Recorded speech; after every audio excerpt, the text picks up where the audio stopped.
नमस्कार। इन खबर में आपका स्वागत है। जेडीयू के राष्ट्रीय परिषद कार्यकारिणी की 2 दिवसीय बैठक में आरसीपी सिंह को अध्यक्ष चुन लिया गया। प्रस्ताव नीतीश कुमार ने ही रखा, यानी कि एक तरह से उन्होंने बता दिया कि भविष्य की राजनीति क्या होने वाली है और कैसे आरसीपी सिंह के बारे में जो समय समय पे अटकलें लगती थी वो सही साबित हुई। और उसके बाद प्रधान महासचिव केसी त्यागी ने प्रेस कॉन्फ्रेंस की और इस बात पे नाराज़गी व्यक्त की कि जिस तरीके से अरुणाचल में बीजेपी ने जेडीयू के 6 विधायकों को तोड़ा, अपनी पार्टी में शामिल कराया, वो गठबंधन धर्म के खिलाफ है और लिहाजा ये बीजेपी ने ठीक नहीं किया।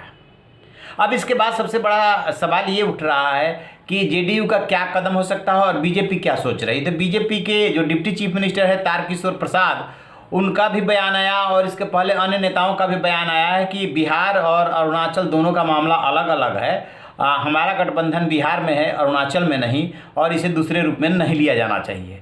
एक संजय पासवान है जो केंद्र में मंत्री रहे हैं, मेलसी है, उन्होंने आज ही ये बोल दिया कि गृह मंत्रालय जो है नीतीश कुमार को किसी और को दे देना चाहिए।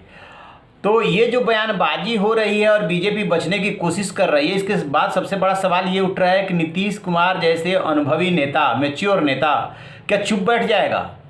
सवाल ही पैदा नहीं होता। जो राजनीति करने का नीतीश कुमार का तरीका है, जब भी कोई उन पर वार किया जाता है तो वो ऐसी गंभीरता अख्तियार कर लेते हैं कि लगता है कि ये उनके लिए बहुत छोटी बात है, लेकिन अंदर ही अंदर बहुत कुछ चल रहा होता है। जिस दिन ये घटना हुई उसी दिन केसी त्यागी ने गठबंधन धर्म और मित्रता के खिलाफ इस बात को बताया था और आज साफ साफ नाराजगी जाहिर की है। तो फिर क्या करेंगे नीतीश कुमार? क्या बिहार में बीजेपी और जेडीयू का गठबंधन टूट जाएगा? क्या आरजेडी जो प्रस्ताव दे रहा है कि आप हमारी तरफ आइए तरीके से, जैसे शिवानंद तिवारी वगैरह, तेजस्वी को मुख्यमंत्री बनाइए, क्या इतनी जल्दी नीतीश कुमार चले जाएंगे?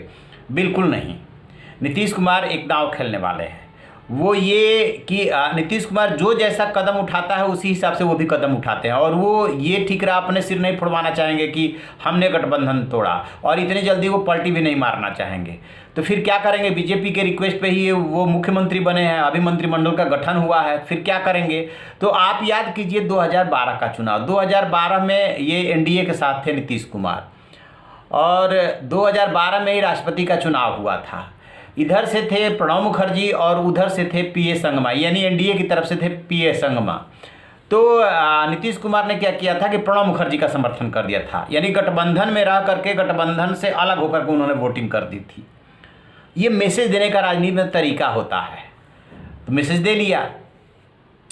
अब आप याद कीजिए 2015 में जब ये महागठबंधन के तरफ से चीफ मिनिस्टर बने थे और खटपट शुरू हो गया था, उसके बाद ये थे उधर ही जब सर्जिकल स्ट्राइक हुआ, नोटबंदी हुई, सब ये 2016 और 17 की घटनाएं हैं। तो क्या हुआ कि नीतीश कुमार ने मोदी सरकार का समर्थन करना शुरू कर दिए, यानी कि उधर से लालू प्रसाद यादव एक तरह से अगुवा थे उस महागठबंधन के और उधर से नाराजगी चल रही थी, अलग होना था, तो उन्होंने समर्थन करना शुरू कर दिया इधर। और अरुण जेटली थे, वो ब्रिज का काम करने लगे। उधर सुशील मोदी थे ही और फिर जो है खिचड़ी पकी और 2017 में उधर से ये पाला बदल करके इधर आ गए।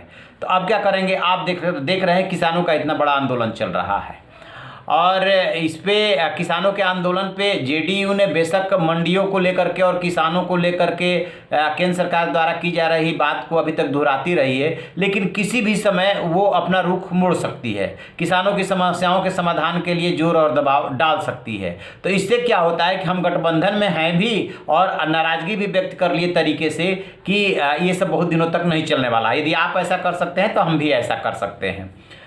तो नीतीश कुमार एकदम शांत और गंभीर है। कल उनसे रिएक्शन पूछा गया था, उस पर उन्होंने कहा कि हम लोग की बैठक होने वाली है। बैठक होने के बाद वो खुद नहीं बोले हैं, केसी त्यागी बोले हैं। स्वाभाविक सी बात है कि यदि बैठक के बाद कोई प्रेस कॉन्फ्रेंस करके सूचना दी जा रही है, उसमें केसी त्यागी कह रहे हैं कि ये ठीक नहीं किया है बीजेपी ने और ये अलायंस धर्म के खिलाफ है, तो मतलब साफ सा है कि उस बैठक में भी इस पर मंथन हुआ। मंथन के बाद ये राष्ट्रीय प्रवक्ता हैं, महासचिव है, वो ये बयान दे रहे हैं। नीतीश ने मैसेज दे दिया है, सोचना अब बीजेपी को है, क्योंकि उधर जेडीयू ये भी तैयारी कर रही है कि पश्चिम बंगाल में जाकर के चुनाव लड़ेगी। पश्चिम बंगाल में जाकर चुनाव लड़े, जेडीयू का कितना आधार है ये तो वही जाने, लेकिन कुछ नहीं होगा तो जहां 1000-2000 के अंदर से वोटों की हार जीत होती है वहां तो बीजेपी का खेल खराब कर ही सकती है। खैर ये राजनीति है। तो नीतीश कुमार कोई बड़ा दांव चलने वाले हैं और चल करके बीजेपी को मैसेज दे देंगे, उसके बाद बीजेपी को सोचना होगा और फैसला करना होगा। तो जो भी इसको लेकर के डेवलपमेंट है उस पर हमारी नजर रहेगी। आप रहिए न बेखबर, देखते रहिए इन खबर। इन खबर चैनल को सब्सक्राइब करें।